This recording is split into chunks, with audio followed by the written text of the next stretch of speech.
Presentación del trabajo final de Matemáticas 2. Ahora veremos unas de las aplicaciones más importantes, de lo que es el cálculo integral.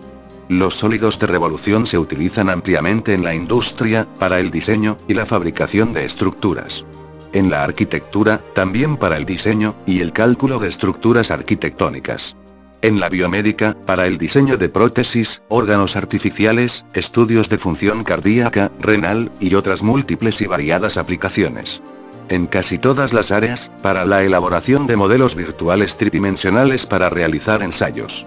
También en el análisis estadístico de tendencias. La generación de superficies de revolución también se utiliza en diversos campos de la física y la ingeniería, con la gran ventaja de que los objetos diseñados pueden observarse y hasta someterse a pruebas virtuales, pudiendo medir sus superficies y sus volúmenes, sin necesidad de medir la longitud o el radio del objeto, lo que implicaría el tener que hacerlo en realidad para poder hacer estas pruebas. La alfarería y el tornado industrial moldean y modelan volúmenes, con variadas superficies de revolución, de gran utilidad y uso cotidiano. Hasta en la industria del entretenimiento, se está aplicando hoy en día para crear mundos y personajes virtuales cada vez más indistinguibles de los reales. Ahora, se cuenta con tecnología, con la cual, después de diseñar un sólido de revolución, se puede generar un modelo a escala en resina de plástico. Para poder hacer pruebas y mediciones en un objeto real, sin necesidad de pasar por todo el proceso de elaboración de moldes para el torneado de nuestro diseño. Este proceso se le llama Rapid Prototyping, o prototipado rápido. Es decir, es la elaboración rápida de prototipos para pruebas o ensayos. En los últimos años ha aparecido y evolucionado muy rápidamente una tecnología, cuyo proceso de fabricación se realiza por aporte de material, MIM, Material Increase Manufacturing, que, basada en un modelo CAD 3D, en superficies, o sólidos, permite obtener, en cuestión de pocas horas, una pieza física, prototipo del modelo CAD. Mostrar ilustraciones, del MIM. Ya vimos, con la derivación y diferenciación, la gran variedad de aplicaciones prácticas que el cálculo diferencial tiene. Pero con el cálculo integral, se pudo abordar un mundo de problemas que antes era prácticamente imposible resolver con exactitud. Inicialmente, el cálculo integral permite determinar con exactitud el área comprendida entre dos puntos de una región entre una curva, y entre dos curvas. Mostrar la ilustración. La integración, nació de la observación, de que para calcular el área bajo una curva, comprendida entre dos puntos, y limitada hasta el eje X, se podían hacer múltiples rectángulos y luego sumar sus áreas respectivas, para poder obtener un cálculo aproximado del área. Si estos rectángulos se hacían cada vez más finos, el cálculo era cada vez más exacto. De ahí nació la integración, utilizando la fórmula de la sumatoria, del cálculo del área de los rectángulos. Encontrando el límite cuando el diferencial en X, el ancho de los rectángulos, tiende a 0. Posteriormente se pasó a poder calcular el área comprendida entre dos puntos, y entre dos curvas, ya que se podía sustraer del área de la primera curva hasta el eje X. El área correspondiente a la segunda curva hasta el mismo eje X. Así nació la integración y surgió el primer teorema que literalmente dice: poner la ilustración. Área de una región entre dos curvas. Si la función f y la función g, son dos funciones continuas en el intervalo cerrado a, b, y la función g, es menor o igual que la función f para todo x en el intervalo a, b, entonces, el área de la región limitada por las gráficas de la función f y la función g, y las líneas verticales x igual a, y x igual a, b, es. El área es igual a la integral en el intervalo a, b, de la diferencia de f de x, menos g de x. Mostrar la ilustración, de las gráficas de las curvas.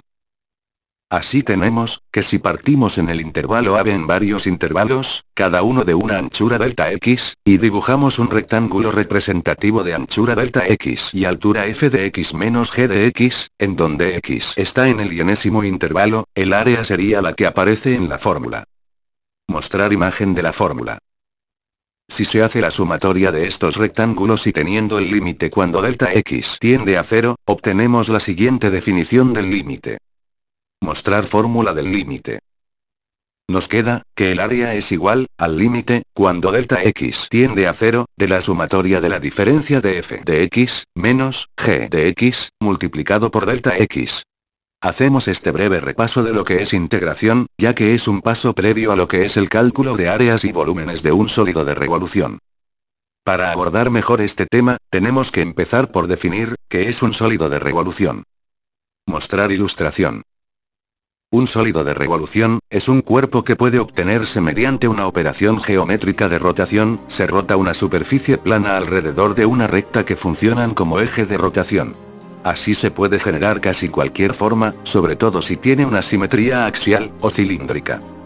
Formas más complejas se pueden generar al combinar varios sólidos de revolución. Aquí podemos ver varias formas creadas mediante revolución. Mostrar figuras. Ahora, vamos a utilizar el programa AutoCAD, para mostrar de una manera más gráfica, cómo se genera este sólido de revolución. Hacer la demostración con el programa de AutoCAD. Hecha esta demostración, pasemos ahora al tema principal. Al plato principal. Cálculo del área de un sólido de revolución. Para poder hacer este cálculo se necesita poder calcular la longitud de un arco de una curva.